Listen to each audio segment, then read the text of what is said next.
নমস্কার। আজ চলে এসেছি একটু হেলদি ব্রেকফাস্ট বানাতে।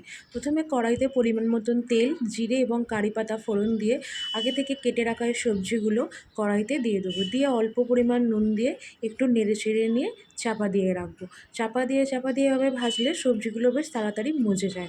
দিয়ে ওপর থেকে অল্প করে হলুদ গুঁড়ো দিয়ে নেড়ে নিয়ে আবার একটুখানির জন্য চাপা দিয়ে রাখবো। বাকি যেটুকু সবজির একটু কাঁচা ভাবটা আছে ওটাও নরম হয়ে যাবে। একদম নরম হয়ে গেলে আবার ভালো লাগবে না। এবার আগে থেকে পরিষ্কার করে ধুয়ে রাখা চিঁড়ে সেটাও এর মধ্যে দিয়ে একটু ভালো করে মিশিয়ে নেবো। এর মধ্যে কিন্তু আমি লঙ্কা কুচি দিয়েছি, সেটা ভিডিওতে দেখানো হয়নি। দিয়ে চাপা দিয়ে রেখেছিলাম, চাপা খুলে দেখছি বেশ ভালো করে মিশে গেছে এবং চিঁড়েটাও ওই যে হলুদের রঙটা টেনে হলুদ হলুদ হয়ে গেছে। এবারে ওপর থেকে একটু মিশ্রির গুঁড়ো ছড়িয়ে দেবো, একটু দানা দানায় মিশ্রির গুঁড়ো, তারপরে একটু গোলমরিচ গুঁড়োও দেবো, দিয়ে পরিমাণ মতন ঘি। এগুলো অপশনাল, আমি ভালো লাগে তাই দিই, আপনারা চাইলে দিতে পারেন।